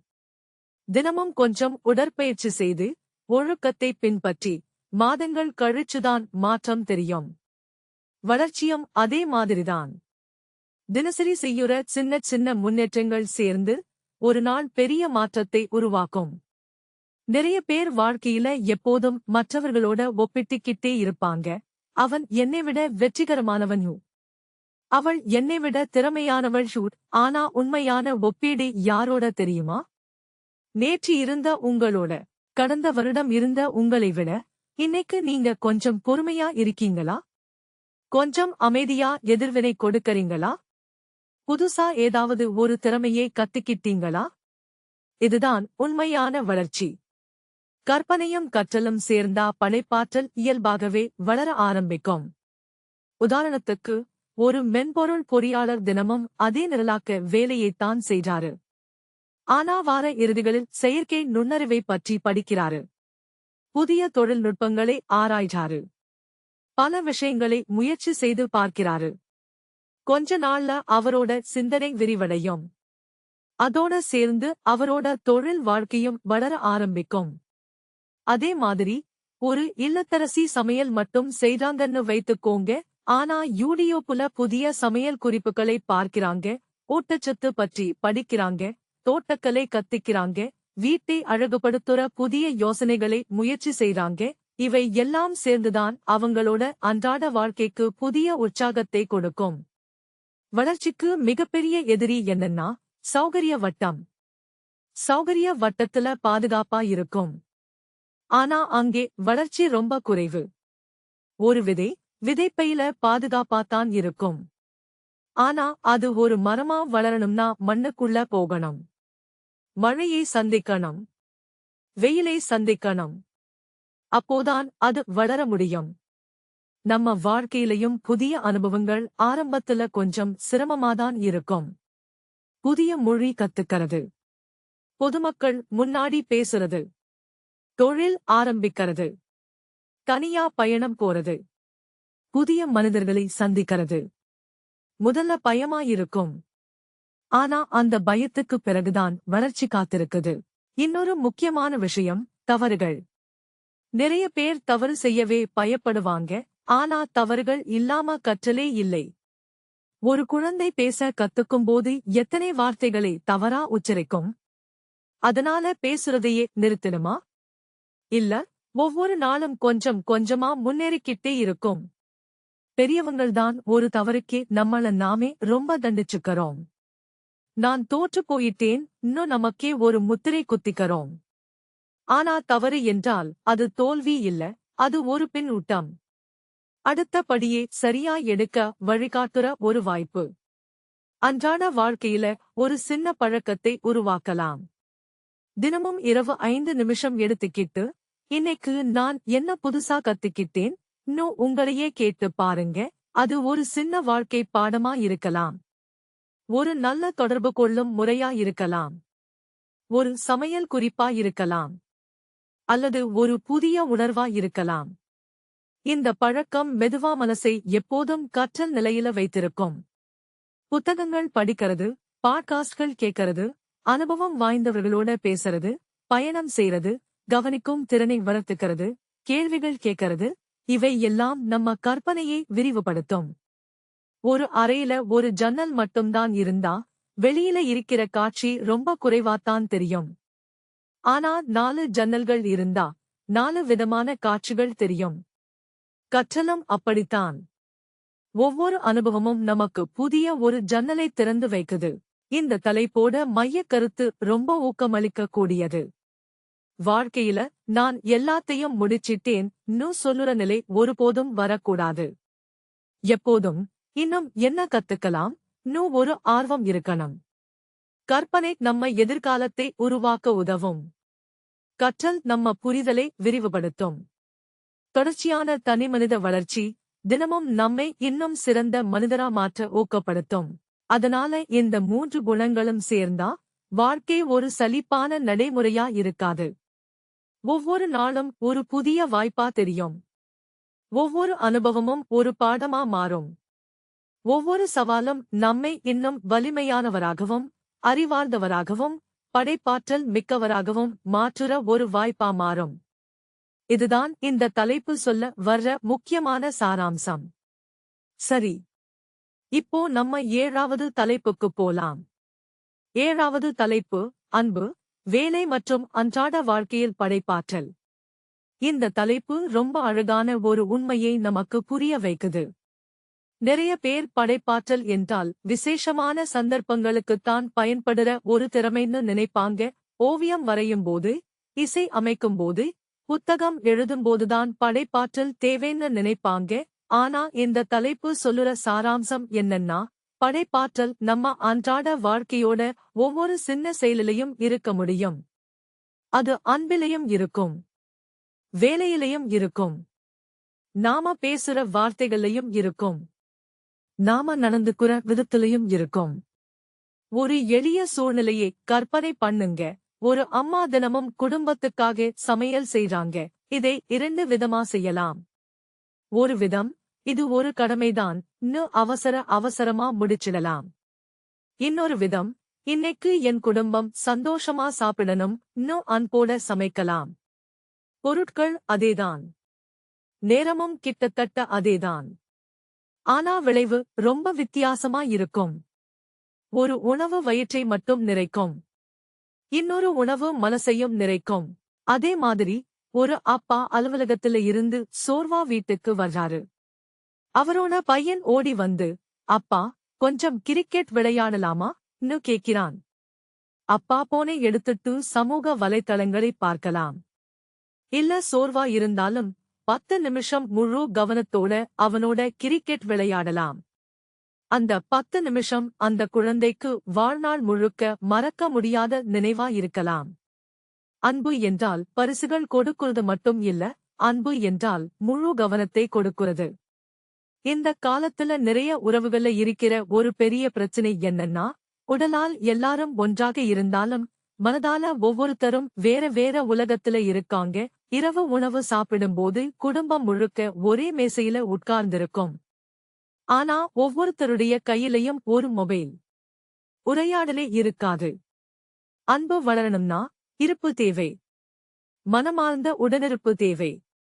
ஒரு நண்பர் உங்ககிட்ட வந்து தன்னோட கஷ்டத்தை பகிர்ந்துக்கிறாருன்னு கற்பனை பண்ணுங்க. நீங்க உடனே அறிவுரை சொல்லுவதற்கு முன்னாடி அவர் பேசுற ஒவ்வொரு வார்த்தையையும் முழு கவனத்தோட கேட்குறீங்க. இடையில குறுக்கிடாம, குறை சொல்லாம, ஒப்பிடாம கேட்குறீங்க. இதுவும் ஒரு படைப்பாற்றல்தான். ஏன்னா ஒவ்வொரு மனிதரும் வேறுபட்டவர்கள். ஒவ்வொரு சூழ்நிலையும் வேறுபட்டது. அதனால அன்புக்கு ஒரே மாதிரியான சூத்திரம் கிடையாது. இப்போ வேலையை பற்றி பேசலாம். நிறைய பேருக்கு திங்கட்கிழமை காலையிலேயே சோர்வு ஆரம்பிச்சிடும். மறுபடியும் அலுவலகமா?ன்னு தோணும். இதுல தப்பே இல்ல. வேலை அழுத்தம் இருக்கும். பொறுப்புகள் இருக்கும். ஆனா வேலையை ஒரு தண்டனை மாதிரி பார்க்கிறதுக்கு பதிலா ஒரு பங்களிப்பா பார்க்க ஆரம்பிச்சா முழு அனுபவமும் மாறிடும். ஒரு தச்சர் ஒரு மேசையை உருவாக்குறாருன்னு கற்பனை பண்ணுங்க. அவருக்கு அது வெறும் மரத்துண்டுகள் இல்ல, ஒரு குடும்பம் தினமும் பயன்படுத்த போற ஒரு பொருள். ஒரு தையல்காரர் ஒரு ஆடையை தைக்குறாரு. அது வெறும் துணி இல்ல, யாரோ ஒருத்தர் வாழ்க்கையில ஒரு முக்கியமான நாளில் மகிழ்ச்சியோட அணிய போற ஆடை. ஒரு ஆசிரியர் பாடம் நடத்துறாரு. அது வெறும் பாடத்திட்டத்தை முடிக்கிற வேலை இல்ல, ஒரு மாணவரோட எதிர்காலத்தை வடிவமைக்கிற வாய்ப்பு. இந்த பார்வை வந்த உடனே வேலை அர்த்தமுள்ளதா மாறிடும். அன்பும் வேலையும் தனித்தனியான விஷயங்கள் இல்ல, அன்பு இருக்கிற இடத்துல வேலை அழகா மாறும். வேலையில படைப்பாற்றல் இருந்தா மன அழுத்தம் கொஞ்சம் குறையும். ஒரு மென்பொருள் பொறியாளரை எடுத்துக்கோங்க. தினமும் நிரலாக்க வேலையைத்தான் செய்றாரு. ஆனா இந்த வசதியை பயன்படுத்துற வாடிக்கையாளருக்கு வாழ்க்கை கொஞ்சம் எளிமையா ஆகணும்னு நினைச்சு வேலை செய்தா அந்த நிரலாக்கத்துக்கே ஒரு புதிய அர்த்தம் கிடைக்கும். ஒரு செவிலியர் நோயாளியிடம் சிகிச்சை கொடுக்கும்போது ஒரு புன்னகையோட பேசினா அந்த புன்னகையும் சிகிச்சையோட ஒரு பகுதிதான். அன்றாட வாழ்க்கையில நாம செய்ற ஒவ்வொரு வேலையும் அர்த்தமுள்ளதா மாற முடியும். ஆனா அதுக்கு விழிப்புணர்வு தேவை. ஒரு டீ கடை உரிமையாளரை கற்பனை பண்ணுங்க. பக்கத்துல 2 டீ கடைகள் இருக்கு. 2 பேரும் அதே டீ தான் போடுறாங்க. ஆனா ஒருத்தர் வாடிக்கையாளர் வந்தா புன்னகையோட வரவேற்பார். அவரோட பெயரை நினைவுல வைத்திருப்பார். எப்படி இருக்கீங்க?ன்னு அன்பா விசாரிப்பார். இன்னொருத்தர் டீ கொடுத்து பணத்தை வாங்கிட்டு அடுத்த வேலையை பார்ப்பார். நீங்க மறுபடியும் எந்த கடைக்கு போகணும்னு நினைப்பீங்க? அன்பு இருக்கிற இடத்துக்குத்தான் மனசு இயல்பாக ஈர்க்கப்படும். அன்பு என்றால் காதல் மட்டும் இல்ல, அன்பு என்றால் மரியாதை. அன்பு என்றால் அக்கறை. அன்பு என்றால் மனப்பூர்வமான கவனம். அன்பு என்றால் பொறுமை. ஒரு அம்மா குழந்தைக்கு வீட்டுப்பாடம் சொல்லிக் கொடுக்கும்போது கோபப்படாம பொறுமையா விளக்குறாங்க. ஒரு கணவர் மனைவி சோர்வா இருக்கும்போது சமையலறையில உதவி செய்றாரு. ஒரு சக ஊழியர் வேலையில பிஸியா இருக்கும்போது இன்னொருத்தர் உதவி செய்றாரு. இவை எல்லாமே அன்போட வெளிப்பாடுகள். இந்த மாதிரியான அன்புதான் படைப்பாற்றலையும் வளர்க்குது. ஏன்னா அன்பு இருக்கிற இடத்துல பயம் குறையும். பயம் குறைஞ்சா கற்பனை அதிகரிக்கும். கற்பனை அதிகரிச்சா புதிய யோசனைகள் இயல்பாக வரும். இன்னொரு முக்கியமான விஷயம், நம்ம வேலையையே நம்ம அடையாளமா மாற்றிக்க கூடாது. நான் மேலாளர், நான் பொறியாளர், நான் தொழிலதிபர் ன்னு சொல்லுற அடையாளங்கள் முக்கியம்தான். ஆனா அதைவிட முக்கியமான கேள்வி, நான் எப்படி ஒரு மனிதன் என்பதுதான். அலுவலகத்துல வெற்றி பெற்றிருந்தாலும் குடும்பத்துக்கு நேரம் கொடுக்கலன்னா சமநிலை குலையும். குடும்பத்துக்கு அன்பு இருந்தாலும் வேலையில இருக்கிற பொறுப்புகளை புறக்கணிச்சா அதுவும் சரியான சமநிலை இல்ல. வாழ்க்கையோட இணக்கம் என்றால் இந்த இரண்டு பக்கங்களையும் அழகா இணைக்கிறது. ஒரு இசைக்கலைஞர் தன்னோட இசைக்கருவியை ஒத்திசைக்கும்போது ஒரு கம்பி ரொம்ப இறுக்கமா இருந்தாலும் பிரச்சினை, ரொம்ப தளர்வா இருந்தாலும் பிரச்சினை. சரியான சமநிலைதான் இனிமையான இசையை உருவாக்கும். வாழ்க்கையும் அப்படித்தான். அன்பு, வேலை, ஓய்வு, கற்றல், உறவுகள், சுய பராமரிப்பு எல்லாத்துக்கும் ஒரு சமநிலை தேவை. தினமும் காலை எழுந்த உடனே இன்னைக்கு நான் என்ன உருவாக்கப் போறேன் உங்களையே கேட்டு பாருங்க. அது ஒரு ஓவியமா இருக்க வேண்டிய அவசியம் இல்ல. ஒரு நல்ல உரையாடலை உருவாக்கலாம், ஒரு புன்னகையை உருவாக்கலாம், ஒரு தீர்வை உருவாக்கலாம், ஒரு அமைதியான சூழலை உருவாக்கலாம். அதுவும் படைப்பாற்றல்தான். இந்த தலைப்போட முக்கியமான சாராம்சம் ரொம்ப மனதை தொடக்கூடியது. வாழ்க்கையில பெரிய சாதனைகள்தான் முக்கியம்னு இல்ல, தினமும் நடக்கிற சின்ன சின்ன தருணங்கள்ல அன்பு இருக்கணும். நம்ம வேலையில நேர்மையும் ஈடுபாடும் இருக்கணும். நம்ம உறவுகள்ல முழுமையான உடனிருப்பும் இருக்கணும். இவை எல்லாம் சேர்ந்த உடனே சாதாரணமான வாழ்க்கையே அசாதாரணமான அனுபவமா மாறிடும். அதனால படைப்பாற்றல் என்றால் மேடையில நின்று நிகழ்ச்சி நடத்துறது மட்டும் இல்ல, அலுவலகத்துல ஒரு மின்னஞ்சலை எழுதுற விதத்திலையும் இருக்கும். சமையலறையில அன்போட சமைக்குறுதலையும் இருக்கும். குழந்தை பேசுறதை பொறுமையா கேக்குறுதலையும் இருக்கும். நண்பருக்கு ஆறுதல் சொல்ற வார்த்தைகளையும் இருக்கும். நாம ஒவ்வொரு நாளும் எப்படி வாழ்றோம், எப்படி அன்பு செலுத்துறோம், எப்படி வேலை செய்றோம் என்பதுதான் உண்மையான படைப்பாற்றல். அன்பும் வேலையும் ஒன்றாக இணையும்போது நம்ம வாழ்க்கை அர்த்தமுள்ளதா, மகிழ்ச்சியானதா, படைப்பாற்றல் நிறைந்ததா மலர ஆரம்பிக்கும். இதுதான் இந்த தலைப்பு நமக்குச் சொல்ல வர அழகான சாராம்சம். சரி, இப்போ நம்ம 8வது தலைப்புக்குப் போலாம். 8வது தலைப்பு அகங்காரம், முழுமைத்தன மனப்பான்மை மற்றும் அங்கீகாரம் பெறும் ஆசையை கடந்து செல்வது. இந்த தலைப்பு நம்ம வாழ்க்கையில அமைதியா மறைந்து கிடக்கிற 3 பெரிய தடைகளைப் பற்றி பேசுது. அவை அகங்காரம், முழுமைத்தன மனப்பான்மை மற்றும் அங்கீகாரத்தின் மீதான அதிக எதிர்பார்ப்பு. இந்த 3ம் வெளியிலிருந்து பார்த்தா பெருசா தெரியாது. ஆனா உள்ளுக்குள்ள நம்ம படைப்பாற்றலை மெதுவா பலவீனப்படுத்திக்கிட்டே இருக்கும். முதல்ல அகங்காரத்தை பற்றி பார்ப்போம். அகங்காரம் என்றால் தன்னம்பிக்கை இல்ல, ரெண்டுக்கும் பெரிய வித்தியாசம் இருக்கு. தன்னம்பிக்கை என்றால் என்னால கத்துக்க முடியும் நம்புறது. அகங்காரம் என்றால் எனக்கு எல்லாமே தெரியும் நினைக்கிறது. ஒரு அலுவலக சூழ்நிலையை கற்பனை பண்ணுங்க. ஒரு அனுபவமிக்க ஊழியர் இருக்காரு. அவர்கிட்ட ஒரு இளம் ஊழியர் புதிய யோசனை சொல்லுறாரு.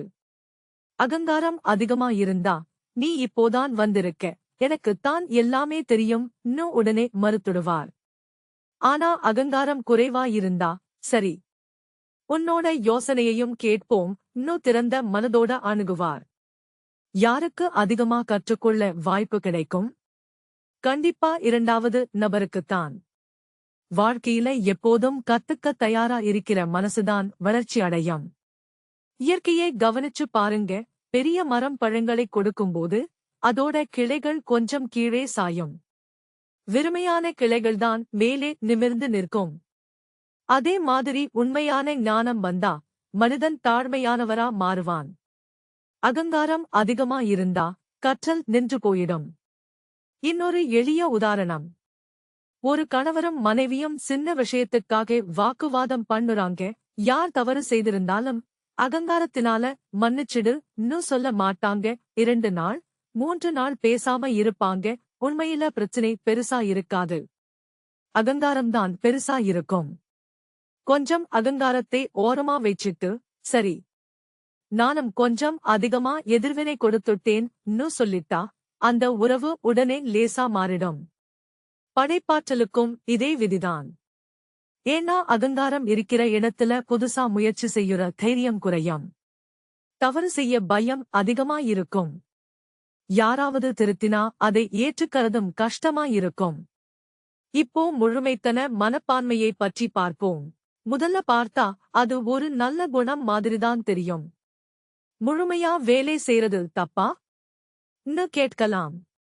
முழுமையா செய்யறது தப்பு இல்ல. ஆனா முழுமையா இருக்கணும்னு பயந்து தொடங்கவே இல்லாம இருப்பதுதான் உண்மையான பிரச்சனை. நிறைய பேருக்கு ஒரு தொழில் ஆரம்பிக்கணும்னு ஆசை இருக்கும். ஆனா சின்ன விஷயங்களுக்கே காத்திருப்பாங்க. லோகோ இன்னும் சரியா இல்ல, இணையதளம் தயாரா இல்ல, அலுவலகம் முழுமையா இல்லை, முதலீடு போதல. இப்படி வருடக்கணக்கா திட்டமிட்டுக்கிட்டே இருப்பாங்க. ஆனா இன்னொருத்தர் எளிமையா தொடங்கிடுவார். சில தவறுகள் செய்வார். அவற்றிலிருந்து கத்துப்பார். வாடிக்கையாளர்களோட கருத்துக்களை கேட்பார். கொஞ்சம் கொஞ்சமா முன்னேறுவார். யார் வெற்றிக்கு நெருக்கமா இருப்பார்? தொடங்கியவர்தான். ஒரு சிற்பியை நினைச்சு பாருங்க. ஒரு கல்லை சிலையா மாற்றுறாரு. முதல் உளி அடியிலேயே அழகான சிலை உருவாகுமா? இல்ல, சின்ன சின்ன திருத்தங்கள், தினசரி உழைப்பு, பொறுமை, அதுக்கப்புறம்தான் ஒரு தலைசிறந்த படைப்பு உருவாகும். வாழ்க்கையும் அப்படித்தான். முழுமையான தொடக்கத்தை விட தொடர்ந்து நடக்கிற தொடக்கம்தான் முக்கியம். ஒரு மாணவர் ஆங்கிலம் பேச கத்துக்கணும்னு ஆசைப்படுறாரு. இலக்கணம் முழுசா சரியான பிறகுதான் பேசுவேன்னு காத்திருந்தா பல வருடங்கள் போயிடும். ஆனா தினமும் கொஞ்சம் பேச ஆரம்பிச்சா, தவறு பண்ணி அதை திருத்திக்கிட்டே போனா இயல்பாகவே சரளமா பேச ஆரம்பிச்சிடுவார். நம்ம தவறுகளுக்கு நாமே அனுமதி கொடுக்கும்போதுதான் வளர்ச்சி ஆரம்பிக்கும். இப்போ அங்கீகாரத்தை பற்றி பேசலாம். இது ரொம்ப நுணுக்கமா நம்மை சிக்க வைக்கிற ஒரு வலை. நாம என்ன செய்தாலும் பாராட்டு கிடைக்கணும்னு எதிர்பார்க்கிறோம். சமூக வலைத்தளத்துல ஒரு புகைப்படம் போட்டா எத்தனை விருப்ப குறிகள் வந்திருக்கு என்று பார்க்கிறோம். அலுவலகத்துல வேலை முடிச்சா மேலாளர் பாராட்டுவாரான்னு காத்திருக்கிறோம். வீட்டுல உதவி செய்தா யாராவது கவனிப்பாங்களான்னு நினைக்கிறோம். பாராட்டு கிடைச்சா சந்தோஷப்படுறது இயல்புதான். ஆனா பாராட்டுதான் நம்ம ஒரே ஊக்கமா மாறிடுச்சுன்னா அங்கிருந்துதான் பிரச்சனை ஆரம்பிக்குது. ஒரு பாடகரை கற்பனை பண்ணுங்க. அவர் பாடுறதுக்கு காரணம் இசை மேலே இருக்கிற அன்பா, இல்ல கைதட்டலா? கைதட்டல்தான் முக்கியம்னா யாரும் கைதட்டாத நாள்ல அவர் ஏமாற்றமடைஞ்சிடுவார். ஆனா இசை மேல உண்மையான அன்பு இருந்தா, பார்வையாளர்கள் இருந்தாலும் இல்லை என்றாலும் அவர் பாடிக்கிட்டே இருப்பார். அதே மாதிரி ஒரு எழுத்தாளர் எழுதுறாரு. என்னோட புத்தகம் அதிகமா விற்கணும் இன்னும் மட்டும் எழுதுறாரா? இல்ல எழுத்து அவரோட உள்ளார்ந்த வெளிப்பாடா? நோக்கம்தான் எல்லா வித்தியாசத்தையும் உருவாக்குது. அன்றாட வாழ்க்கையில இதை புரிஞ்சிக்க ரொம்ப எளிது. ஒரு அம்மா குடும்பத்துக்காக சமையல் செய்றாங்க. யாரும் பாராட்டாம சாப்பிட்டுட்டு போனா மனசுக்கு கஷ்டமாத்தான் இருக்கும். பாராட்டு வேணும், அது இயல்புதான். ஆனா பாராட்டு கிடைக்கலனாலும் நான் இதை அன்போட செய்தேன் இன்னும் உள்ளுக்குள்ள ஒரு திருப்தி இருந்தா அது இன்னும் ஆழமான மகிழ்ச்சியை கொடுக்கும். பாராட்டு கிடைச்சா சந்தோஷமா ஏற்றுக்கோங்க. ஆனா அதையே வாழ்க்கையோட ஒரே இலக்கா மாற்றிடாதீங்க. இன்னொரு அழகான உதாரணம். ஒரு மரம் பழங்களை கொடுக்குது. அதுக்கு யாராவது நன்றி சொல்வாங்களான்னு அது காத்திருக்குமா? இல்ல.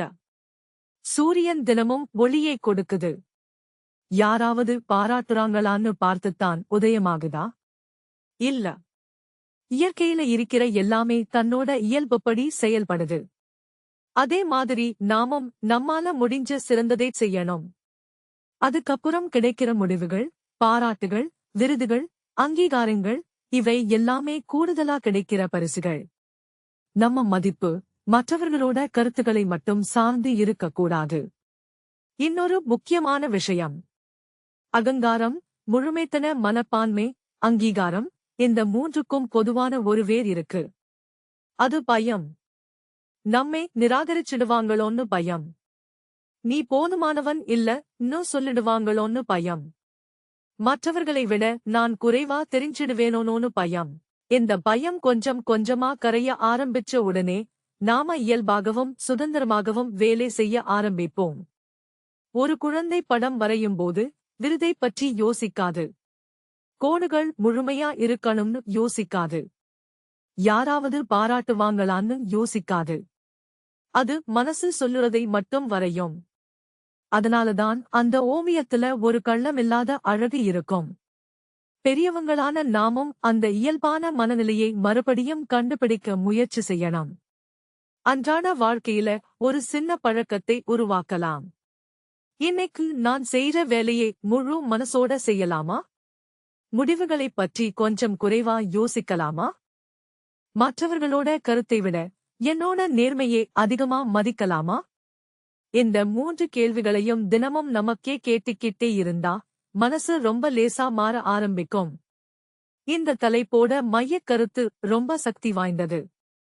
அகங்காரம் கொஞ்சம் குறைஞ்சா கற்றல் அதிகரிக்கும். முழுமைத்தன மனப்பான்மை கொஞ்சம் தளர்ந்தா செயல் ஆரம்பிக்கும். அங்கீகாரத்துக்கான பற்றுதல் குறைஞ்ச உடனே உள்ளார்ந்த சுதந்திரம் கிடைக்கும். அப்புறம் படைப்பாற்றலை தனியா உருவாக்க வேண்டிய அவசியமே இருக்காது. அது இயல்பாகவே ஓட ஆரம்பிக்கும். நாம செய்ற ஒவ்வொரு வேலையும் இன்னும் அர்த்தமுள்ளதா மாறும். நம்ம உறவுகள் இன்னும் உண்மையானதா மாறும். நம்ம வாழ்க்கையில மன அழுத்தம் குறையும். மனசு லேசா இருக்கும். அந்த லேசான மனநிலையில்தான் உண்மையான படைப்பாற்றல் மலரும். இதுதான் இந்த 8வது தலைப்பு நமக்குச் சொல்ல வர்ற முக்கியமான சாராம்சம். சரி, இப்போ நம்ம 9வது தலைப்புக்குப் போலாம். 9வது தலைப்பு, படைப்பாற்றல் என்பது ஒரு கலைத்திறன் அல்ல, அது ஒரு வாழ்க்கை முறை. இந்த தலைப்புதான் இந்த ஆடியோவுக்கோட இதயம் மாதிரி. இதுவரைக்கும் படைப்பாற்றலை பல கோணங்கள்ல பார்த்தோம். இப்போ இந்த தலைப்பு அவை எல்லாத்தையும் ஒன்றாக இணைக்குது. முக்கியமா சொல்லுறது என்னன்னா, படைப்பாற்றல் என்றால் ஓவியம் வரையறது, பாடல் பாடுறது, நடனம் ஆடுறது, புத்தகம் எழுதுறது மாதிரி கலை திறமைகள் மட்டும் இல்ல.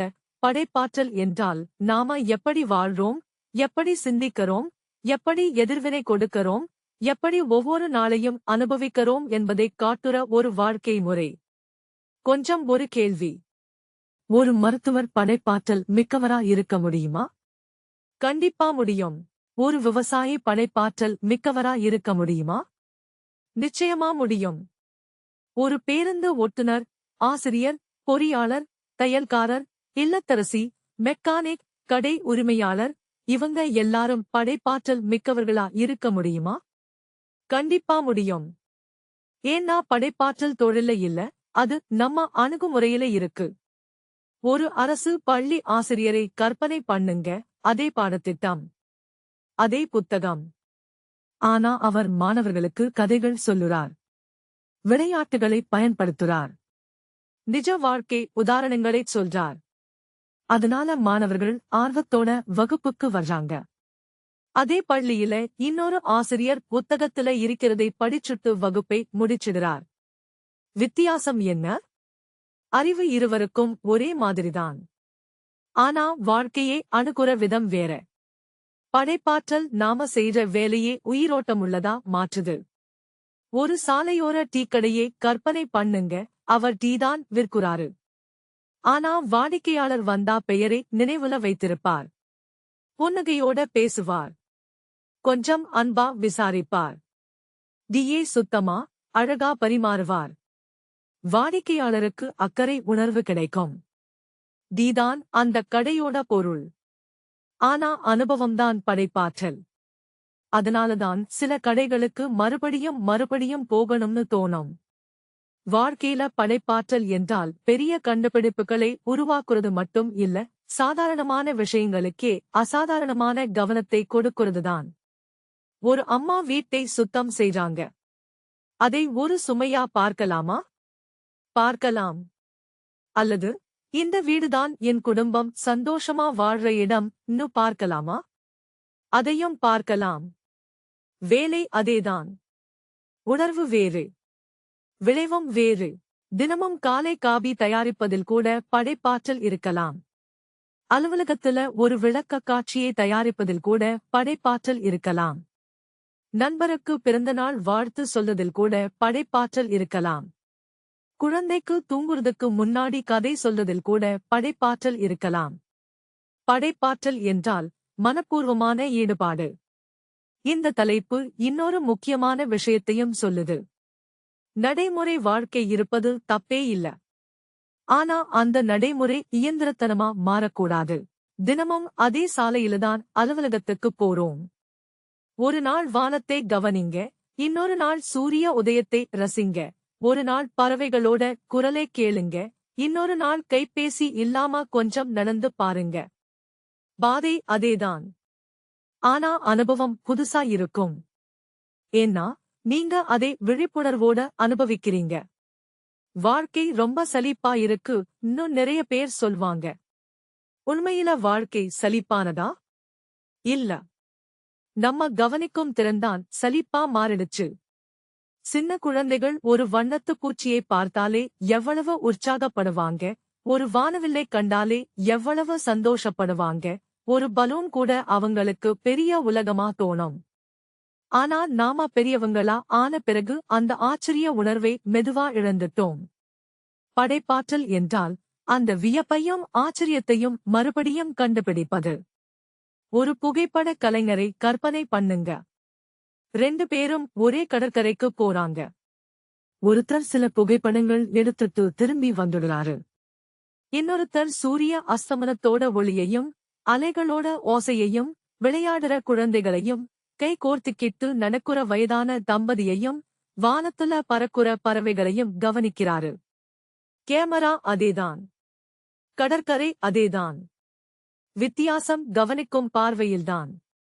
அதே மாதிரி நம்ம வாழ்க்கையிலையும் வாய்ப்புகள் எல்லாருக்கும் வரும். ஆனா அதை கவனிக்கிறவங்கள்தான் அதை பயன்படுத்துவாங்க. இன்னொரு முக்கியமான விஷயம். படைப்பாற்றலுக்கு ஒரு அனுமதி தேவை. யாரோட அனுமதி? மற்றவர்களோட இல்ல. நாம நமக்கே அனுமதி கொடுக்கணும். சிரிக்க அனுமதி. புதுசா கத்துக்க அனுமதி. தவறு செய்ய அனுமதி. கேள்விகள் கேட்க அனுமதி. வித்தியாசமா யோசிக்க அனுமதி.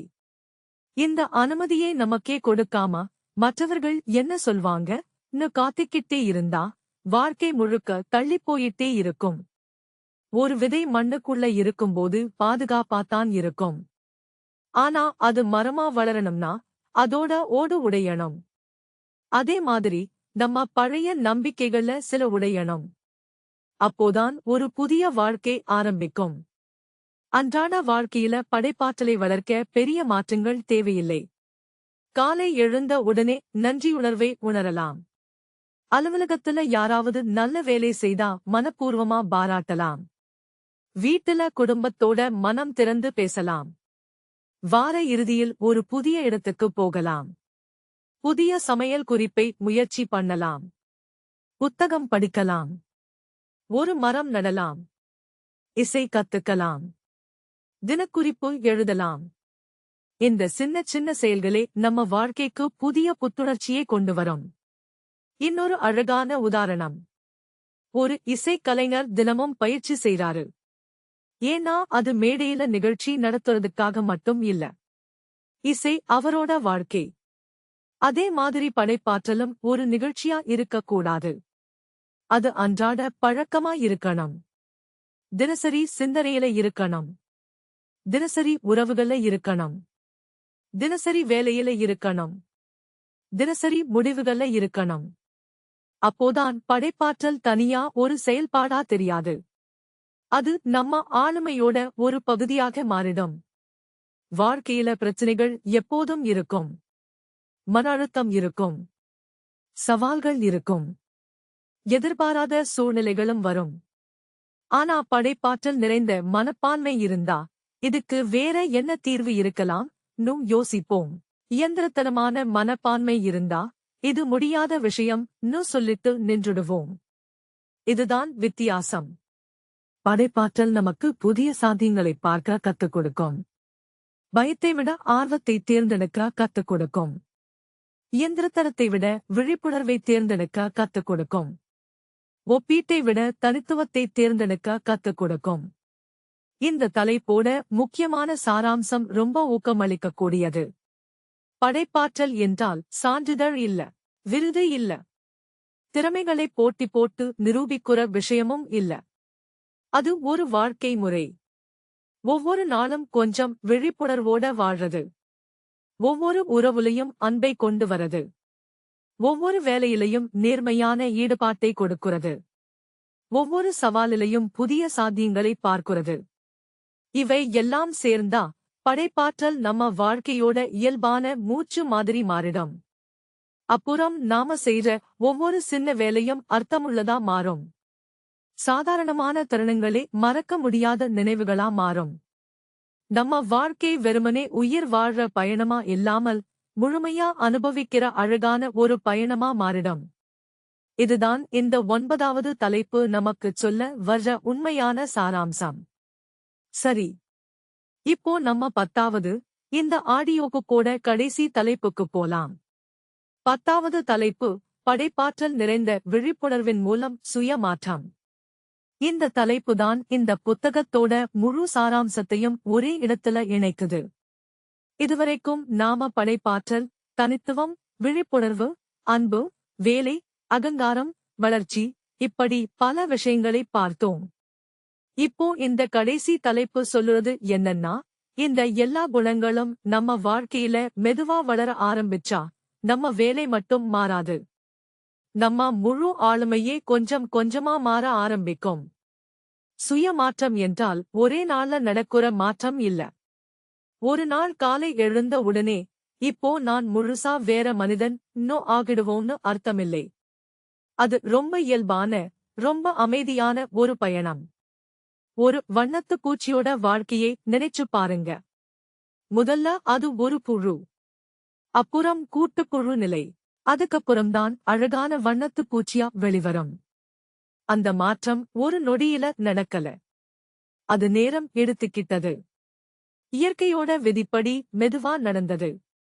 நம்ம வாழ்க்கையும் அப்படித்தான்.